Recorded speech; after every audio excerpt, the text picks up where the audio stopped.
with a subtle slashes touch of a political henchman in redaction. Razor sharp like Exacto. They can't see me though, except for my signature credo. Say very little, then say no more. Well, history's never objective, right? There's always different views on what happened, and I think, you know, you stand up and have your say and put your story out there. But they're all stories. They're never 100% factual. How can they be? They're filtered through your personal experience. But sure as hell, you know, some people have more access to get their version out there in a much broader way. So like I was telling you, when this guy in Montreal, Vincent Tingley, you know, he wrote a history of spoken word poetry in Montreal. It's a very interesting little book. And he had interviewed me for that. And I think that he recognized that he needed to have a black person who was doing poetry in Montreal to speak, even though I was just one of many. But he had me up there sort of, you know, talking a little bit about what some of us were doing from the perspective of a lot of the black poets in Montreal. But, you know, there's like... when he went out and did this article recently on the Canadian Festival of Spoken Word, and he interviewed Derek Dada, and I read that, you know, Derek saying he got the ball rolling on the festival in fall 2004. Like I say, I had to put it out there finally after 10 years and kind of break my silence and say, hey, I have this email that I sent out to him and Graham Moles in Vancouver, Derek and Graham Moles, back in April 2003. Saying let's do this festival. And shortly after you and I and John and Oni had returned from Chicago, you know, doing the National Poetry Slam Festival down there. But Dwayne and I had already talked on that. So I said to them, look, Dwayne is doing, you know, his stuff in Toronto. He's down for this. Are you guys down too? And Graham immediately answered back, said, yeah, let's do it. And I started to work with Derek, who was interested in collaborating and putting the plans together. That was in spring 2003. It wasn't in fall 2004.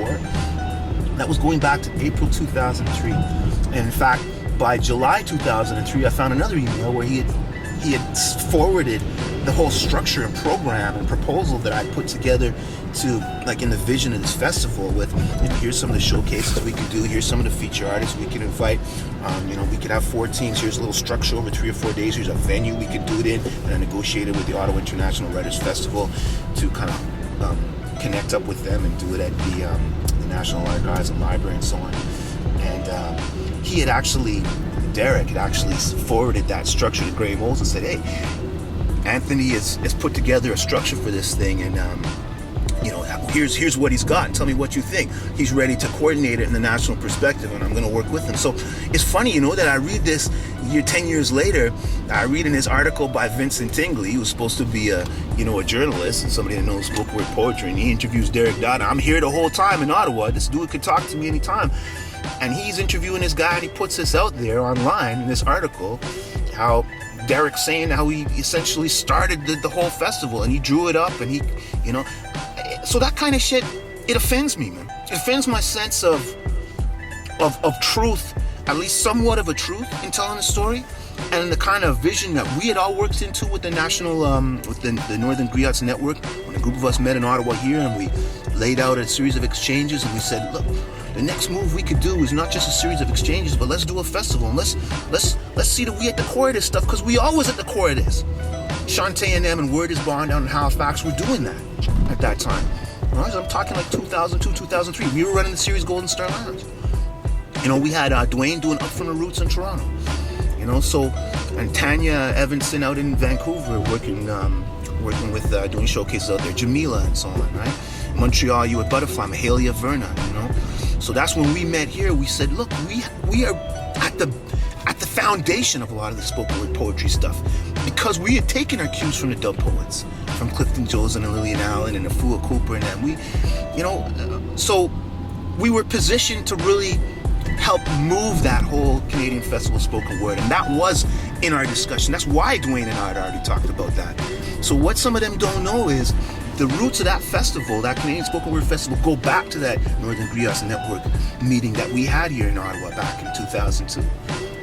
So, you know, this type of stuff, yeah, it's not spoken of, except for those of us who know. We don't really feel so much to say it because we've heard so much of this before, and we've experienced that before of, you know, having our contributions downgraded, not spoken of, being felt in the periphery, so much so that we almost numb to it. We feel like we got to move on with some other shit, the shit we need to get done already. So let me just do that and not so worry so much about trying to refute or rewrite or put forward our views. It's like you get tired of that, and you already got enough to move on with again.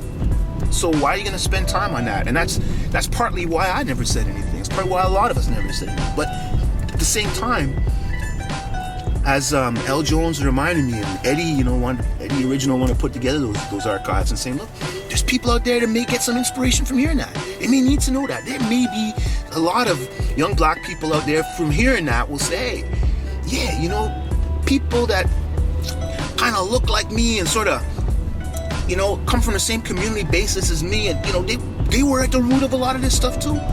Even though when you look at it now, you might not see it with that festival spoken word. But that's why I feel it's time we gotta touch base again, like doing NGN Summit number 2.0. You know, that's what I'm moving on.